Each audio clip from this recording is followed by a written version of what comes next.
BA भाग तृतीय वर्ष के हिंदी साहित्य के द्वितीय प्रश्न पत्र निबंध के संदर्भ में हमने पिछले वीडियोस में जो पहला निबंध है श्री बालकृष्ण भट्ट के द्वारा लिखित मन की दृढ़ता के बारे में हमने बात की थी। आज हम उसी निबंध के अगले चरण के संदर्भ में बात करते हैं। पिछले वीडियो में हमने बात की थी कि भट्ट जी द्वारा रचित मन की दृढ़ता में मन के संकल्प को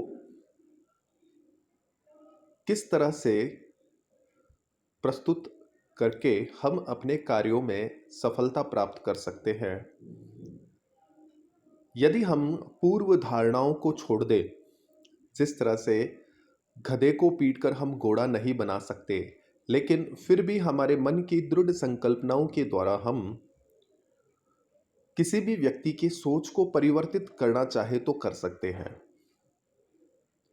क्योंकि पूर्व धारणाएं सदैव हमें कमजोर बनाती है तथा सफलताओं से दूर ले जाती है। श्री बालकृष्ण भट्ट द्वारा लिखित इस लेख में हम कई उदाहरणों द्वारा उनके द्वारा लिखी गई चीजों को बड़ी आसानी से समझ सकते हैं। भट्ट जी कहते हैं, अब तो बुद्धि रूपी लैंप के द्वारा उसने अपनी पहली निबिड़ अंधकार पूरित अथवा प्रकाश के संस्कार से संस्कृत पिछली दशाओं को देख लिया है, तो इस बात का ज्ञान उसे अवश्य ही हो गया होगा कि हम कहाँ हैं और वे कौन और कैसे लोग हैं जिनसे हम कई दर्जे अच्छे हैं, अथवा वे कौन है जिनके समान हम चेष्टा करने से हो सकते हैं। अर्थात हमारे प्रयत्न ही हमें दूसरों से श्रेष्ठ बना सकते हैं, क्योंकि चेष्टा करने से ही किसी भी चीज में सफलता प्राप्त कर सकते हैं, हमारे उद्देश्यों की पूर्ति हो सकती है।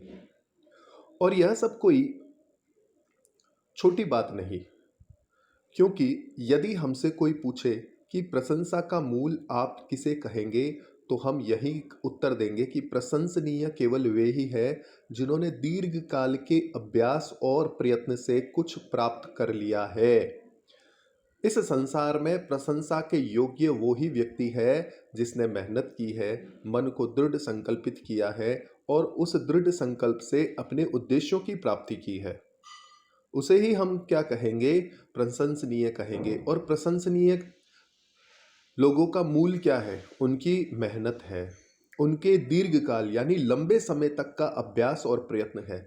जैसे कोई क्रिकेटर नियमित रूप से अभ्यास करता है, कोई लेखक नियमित रूप से लिखने का अभ्यास करता है, चित्रकार अपने चित्र को बनाने के लिए अभ्यास करता है, उसी तरह कोई गायक है वो भी नियमित रूप से अपना आलाप करता है, तब जाकर उसे सफलता प्राप्त होती है। यदि देव की देन उस पर हुई और सहज ही में कोई अच्छी बात उसे प्राप्त हो गई, तो निसंदेह वह तो आवश्यक ही कहेगा कि वह गुणी है, पर यह न कहेंगे कि वह मनुष्य प्रशंसनीय है, क्योंकि जैसा हमने अभी कहा, प्रशंसनीय होने की योग्यता हम केवल असकृत चेष्टा और यत्नों पर ही निर्भर मानते हैं, है ना? कि जब तक हम किसी भी प्रकार का अभ्यास नहीं करेंगे, लगातार चेष्टाएं नहीं करेंगे, तो हमारे लिए प्रशंसनीय होना बहुत मुश्किल काम है।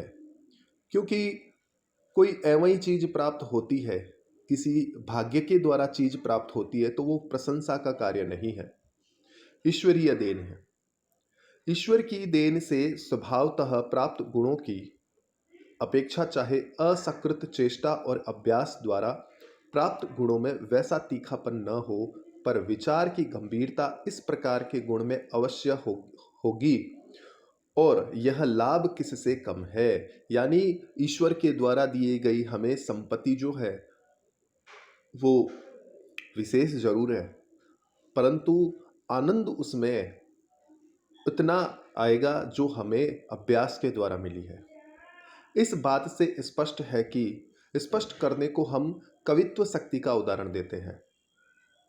कवित्व शक्ति से तात्पर्य है कि महान कवियों द्वारा लिखी गई कृतियां, उन कृतियों को अगर हम पढ़ेंगे तो देवीय शक्ति का ज्ञान प्राप्त होगा।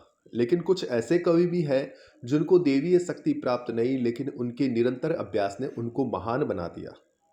कवियों की कविता करने की शक्ति ईश्वर प्रदत्त होती है, परंतु निरंतर अभ्यास से जो कवित्व शक्ति संपादित की जाती है वह भी कुछ कम नहीं है। यहाँ पर बात स्पष्ट है कि जो कविताएं लिखी गई है उनमें कहीं ना कहीं हमें उसके मूल में ईश्वरीय शक्ति का ज्ञान होता है, परंतु उन्हीं कवियों द्वारा निरंतर अभ्यास करने से जो कविताओं में निखार आया है वो भी क्या है, कम नहीं है। वरन विचार की गंभीरता ऐसे ही काव्यों में विशेष पाई जाएगी, क्योंकि पहले तरह के काव्यों में कवि के हृदय से अपने आप जो निकलेगा वही रहेगा, पर दूसरे प्रकार के काव्यों में खूब सोच समझ और गड़गड़ के पद रखे जाएंगे, क्योंकि ईश्वरीय शक्ति के द्वारा जो हमें दी गई रचनाएं हैं, या यूं कह सकते हैं कि हमें जो कवियों ने अपने प्रथम काव्यों में जो चीज दिखाई है वो दूसरे काव्यों में सर्वथा भिन्न होगी, क्योंकि पहली तो ईश्वरीय शक्ति का देन था, लेकिन दूसरी जो उसकी कविता है, काव्य है, वो काव्य उसके अभ्यास के द्वारा ही प्राप्त हुए हैं।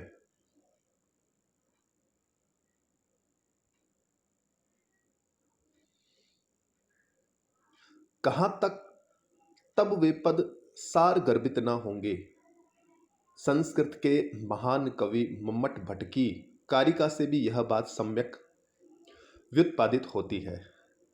शक्तिर निपुणता लोक शास्त्र काव्याद वेक्षाणात् काव्य ज्ञसी क्षयाभ्यास इति हेतुस तदुद्भवे, यानी शक्ति की निपुणता, लोक शास्त्र, काव्य, ये सारी की सारी जो चीजें हैं वो अभ्यास, निरंतर अभ्यास के द्वारा ही हमें चरम तक ले जाती है, और इनका अभ्यास नहीं करने से वो शक्ति की तरह क्षीण हो जाती है।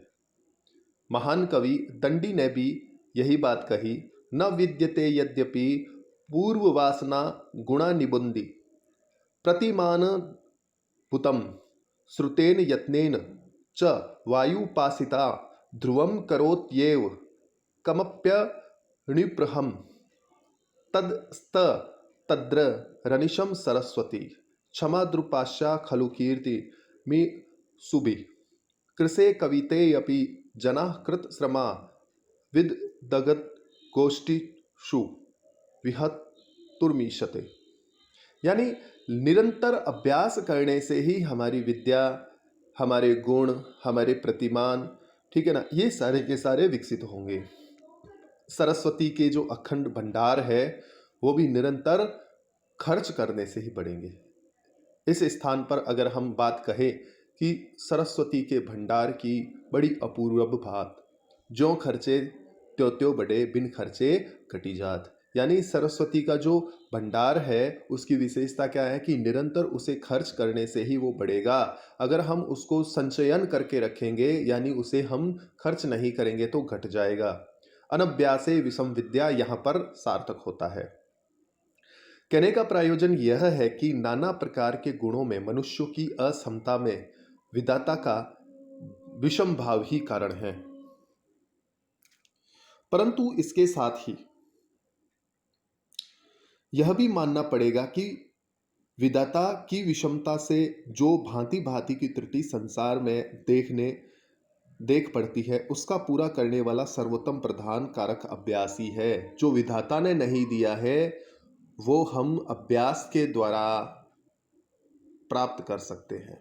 यदि किसी मनुष्य के हाथ नहीं है तो उसके पैर अलग अलग कार्य करने में सक्षम होंगे। उसी तरह से किसी व्यक्ति के पैर नहीं है तो इस दुनिया में उस व्यक्ति के द्वारा किए गए विभिन्न प्रयास और अभ्यास ही उसको जीवित रखते हैं, है ना। जैसे कि करत करत अभ्यास के जड़मति होत सुजान, रसरी आवत जात पे सिल पर पड़त निशान। ये जो बात बताई गई है वो सर्वथा यहाँ पर सही बैठती है, सटीक बैठती है, क्योंकि अभ्यास के द्वारा हम जो असंभव चीज है उसे भी संभव कर सकते हैं। लड़के शिक्षा कैसे ग्रहण करते हैं? बात आई कि लड़के शिक्षा किस तरह से ग्रहण करते हैं। इस बात को जिसने कभी सोचा है वह हमारी बात अवश्य मानेगा। बालक जब छोटे छोटे दर्जे में रहते हैं तभी से अपनी विशेष रुचि किसी एक मुख्य विषय पर प्रकट करने लगते हैं। किसी विषय में उनकी बुद्धि अधिक धंसती है, किसी बात के सीखने को वे अलसाते हैं और जान छिपाते हैं। कोई कोई बातों में वह अपनी अरुचि आदि हिस्से प्रकट करता है। कोई कोई बात में शीघ्र उसकी बुद्धि पुष्ट पड़ती है। कुछ बातों में बड़े यत्न के उपरांत भी वह कमजोर बना रहता है। किसी को काव्य में बड़ी रुचि है तो गणित के सीखने से दूर भागता है। किसी को दर्शनों के ही अभ्यास में आनंद मिलता है। काव्य का रस उसको उसके नीरस चित्त में स्थान नहीं बना पाता। किसी की तबीयत शिल्प और कारीगरी की ओर उसे झुकती है। तो कुल मिलाकर प्रत्येक व्यक्ति के मन की अलग अलग रुचियां होती है। यहाँ पर लेखक ने वो रुचियां जो है वो बालकों के हिसाब से प्रस्तुत करने का प्रयास किया है। ये प्रत्येक बालक जो है उसकी अलग अलग रुचि होती है और वो अपनी रुचि के अनुसार उस विषय में निरंतर अभ्यास करके उसमें बड़ी ऊंची सफलता प्राप्त करता है। तो हम यहाँ तक ये सीखा कि अभ्यास के द्वारा हमें सफलता आसानी से प्राप्त हो सकती है। बाकी की जो निबंध के विषय में अगली क्लास में हम बात करेंगे।